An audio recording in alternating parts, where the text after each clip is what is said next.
Dios les bendiga. Si un extraño entrara en tu casa, usara tus cosas, ¿qué haría? Nuestra reacción sería sacarlo de inmediato de nuestra casa.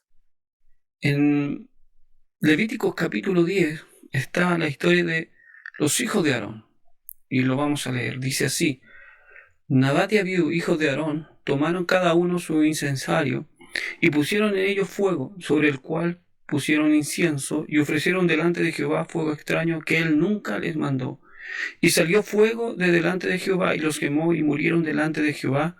Entonces dijo Moisés a Aarón: Esto es lo que habló Jehová, diciendo: En los que a mí se acercan, me santificaré, y en presencia de todo el pueblo seré glorificado. Y Aarón cayó. Y si vamos al verso 8 de este mismo capítulo, dice así: Jehová habló a Aarón diciendo: Tú y tus hijos contigo no beberéis vino ni sidra cuando entren en el tabernáculo de reunión, para que no muráis. Estatuto perpetuo será para vuestras generaciones, para poder discernir entre lo santo y lo profano, y entre lo inmundo y lo limpio, y para enseñar a los hijos de Israel los estatutos que Jehová les ha dicho por medio de Moisés. Este día que era tan especial, en donde se estaba dedicando el tabernáculo, los utensilios, se habían hecho sacrificios, había una alegría en el pueblo. Dios había derramado fuego del cielo y había consumido el holocausto, que era señal de que Dios había aceptado el sacrificio y las ofrendas que el pueblo de Israel, a través de los sacerdotes, Aarón y sus hijos, estaban ofreciendo. Y en esta alegría, de la nada, y los textos que hemos leído nos indican, nos dan noción de que posiblemente ellos, Nadab y Abiú, habían bebido. Y producto de esto perdieron el sentido o la capacidad de discernir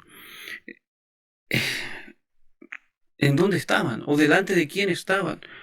Ellos pensaron que podían hacer algo sin la necesidad de seguir las instrucciones, porque aquí dice fuego extraño que él nunca les mandó. No sabemos qué pensaron, pero nos da a entender que hicieron algo de iniciativa.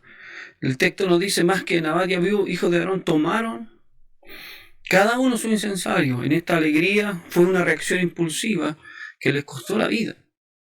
Ahora, las palabras que uno se detiene a examinar son extraños y que él nunca les mandó. Algo que Dios no manda delante del Señor para Dios es extraño. De hecho, Dios siempre les dice a los israelitas que no hagan conforme a los pueblos que van a salir de Canaán, a los cuales van a echar, o cuando tomen la tierra. Dijo: no pregunten cómo ellos adoraban a sus dioses, porque ellos simplemente Dios los aborrecía por la manera y forma en que adoraban a esos dioses y lo que hacían por esos dioses. Entonces Dios no quería tener nada que ver en ningún sentido con ellos. Entonces las instrucciones de Dios eran claras. Y esto de extraño, esta palabra, la primera vez que sale es en Éxodo, capítulo 29, en donde Dios también está hablando de los sacrificios, y Él instruye que las comidas, los sacrificios que tienen que comer, en este caso los sacerdotes, levitas, los hijos de Aarón, ningún extraño podía comerlo. Eso quiere decir que ninguno que no tenga relación directa con la familia, o extranjeros también se puede entender, no podían comer aquellos sacrificios, porque eran cosas santas, dice la Escritura. Entonces la idea aquí es que es algo foráneo, algo que no está de acuerdo a lo que se está aceptando dentro de este círculo, digamos, familiar. Entonces era algo que no estaba de acuerdo a la instrucción, venía de afuera, la idea venía de afuera. Y uno lo puede entender porque los hijos de Aarón estuvieron en Egipto y muchas de esas cosas estaban aún en ellos. Pero aquí es cuando uno dice, bueno, era la ley, Antiguo Testamento, un Dios severo. Pero si hacemos un paralelo en el Nuevo Testamento, libro de los Hechos, capítulo 5, encontramos algo muy parecido. No cae fuego del cielo. no están en el templo, pero también mueren 2 personas. Y lo leemos. Tú sabes la historia, si eres lector de la Biblia, dice Ananías y Zafira, capítulo 5 de Hechos, dice, pero cierto hombre llamado Ananías, con Zafira su mujer, vendió su heredad y sustrajo del precio, sabiéndolo también su mujer, y trayendo solo una parte, la puso a los pies de los apóstoles, y dijo Pedro, Ananías, ¿por qué llenó Satanás tu corazón para que mintieses al Espíritu Santo y sustrajeses del precio de la heredad? Reteniéndola no se te quedaba a ti, y vendida no estaba en tu poder. ¿Por qué pusiste esto en tu corazón? No has mentido a los hombres, sino a Dios. Al oír Ananías estas palabras, cayó y expiró, y vino gran temor sobre todos los que oyeron, y levantándose los jóvenes, lo envolvieron, y sacándolo, lo sepultaron. Luego llega su esposa, Zafira, y ocurre igual. Y el paralelo que podríamos hacer es que en Levítico se estaba inaugurando el tabernáculo. Acá podríamos decir que se estaba inaugurando la iglesia. El Espíritu Santo había sido derramado en la iglesia, se había comenzado a predicar el Evangelio, Cristo había resucitado y muchos comenzaron a entrar en la iglesia, gente vendiendo sus propiedades y entregándolas a los apóstoles para la administración, para las necesidades de toda esta nueva comunidad, asamblea. Y en esto aparecen Ananías y Zafira, que ven que todos lo están haciendo y ellos también lo quieren hacer. Pero algo nació en sus corazones, como dice Pedro, inspirado. Satanás llena el corazón de estos hombres y ellos mienten en cuanto a la cantidad que estaban dando. Ellos estaban diciendo estamos dando todo, pero no estaban dando todo. Y el punto ahí, lo que Pedro le está diciendo, el apóstol, es que ¿cuál era la razón? Pudieron perfectamente decir vamos a dar la mitad. Nadie los obligaba. Dios, entre paréntesis, no obliga a nadie a que dé algo. Dios, ¿de qué tiene necesidad? Pero Dios busca corazones que amen su obra, amen el dar, y eso Dios lo ve, lo pesa. En Levíticos era un incienso visible a la vista, pero era extraño, no era la forma en que Dios lo había determinado. Algunos también dicen que quizás entraron al lugar santísimo, lugar que no les correspondía. Hay hartos estudios y comentarios, pero el hecho es que ellos hicieron algo que no estaba de acuerdo a la instrucción de Dios. O, en este punto, de acuerdo a lo que Moisés estaba instruyendo, era la inauguración, todo nuevo. Entonces, Moisés llevaba, ¿cómo decirlo?, la batuta explicando todas las cosas que tenían que ir haciéndose. En este caso, en el caso de Ananías y Zafira, los apóstoles enseñaban, los apóstoles estaban ahí llenos del Espíritu Santo, hablando la palabra de Dios, y como que algo pasó. No estaban en el templo, no habían sacerdotes, pero la presencia de Dios estaba. No es el Antiguo Testamento del que estamos leyendo, estamos en el Nuevo Testamento cuando en nuestro entender evangelístico hablamos que estamos en la gracia, pero es el mismo Dios de Levítico, es un Dios severo para quienes no toman en serio la obra de él, el trabajo que él estaba haciendo. Si Dios pasaba por alto esto, se iba a crear una percepción de Dios que él no quería. Moisés le dice a Aarón, lo leímos, dice, esto es lo que dijo Jehová, diciendo, que los que se acercan, en los que a mí se acercan me santificaré, y en presencia de todo el pueblo seré glorificado. ¿Esto qué quiere decir? Que todo aquel que dice representar a Dios o que está al servicio de Dios tiene que ser el primero en respetar lo que él sabe de Dios. Y en ese respeto, en ese acercarse a Dios con reverencia, eso provoca en todos los demás oyentes, todos los que lo están viendo, el mismo respeto. Pero si quien dirige no genera delante de Dios y hacia Dios el respeto que él merece, eso también va a provocar que los demás tampoco sienten el respeto delante del Señor, el temor reverente, porque Dios es Dios.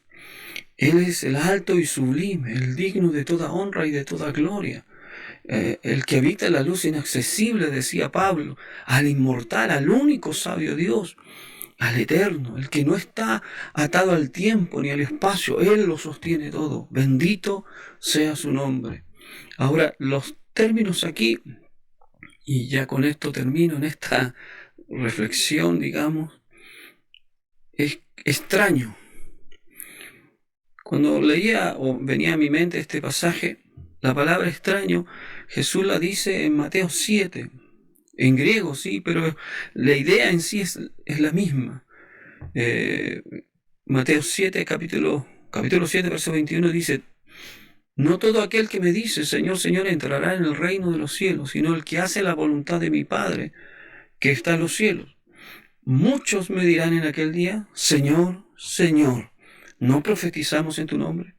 Y en tu nombre echamos fuera demonios, y en tu nombre hicimos muchos milagros. Y entonces les declararé: nunca os conocí, apartados de mí, hacedores de maldad. Nunca os conocí, me son gente extraña. ¿Quiénes son ustedes?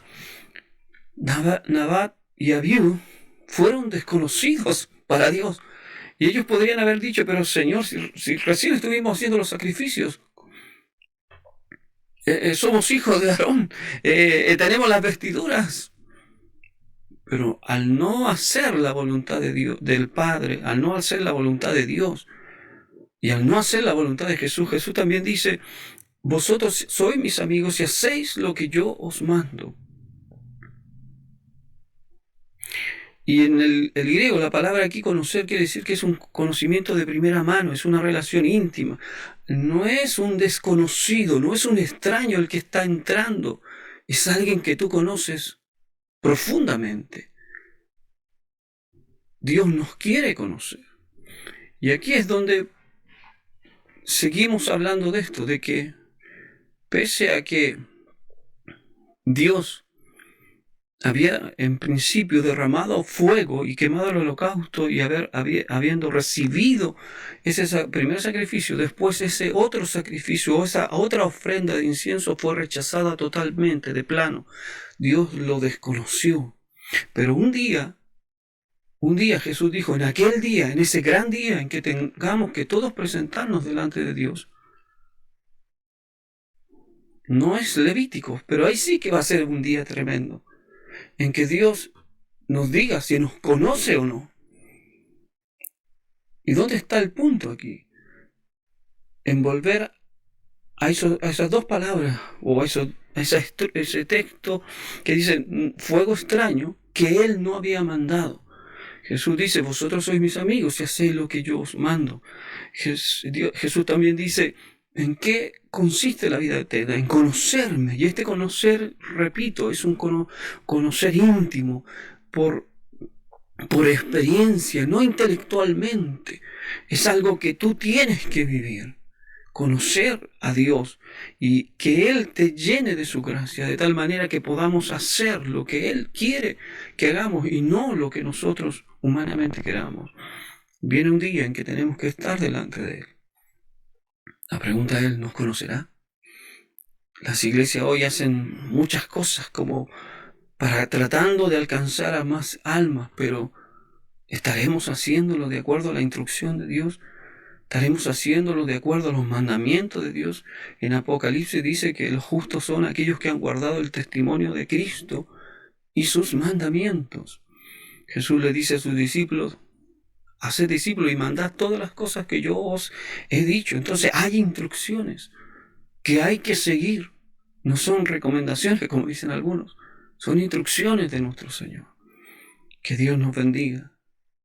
Debemos probarnos a nosotros mismos y volvernos a esa relación de conocer a Dios, de que un día también tendremos que hacer esa prueba, pero ya no va a ser una prueba y error, sino que va a ser el día decisivo.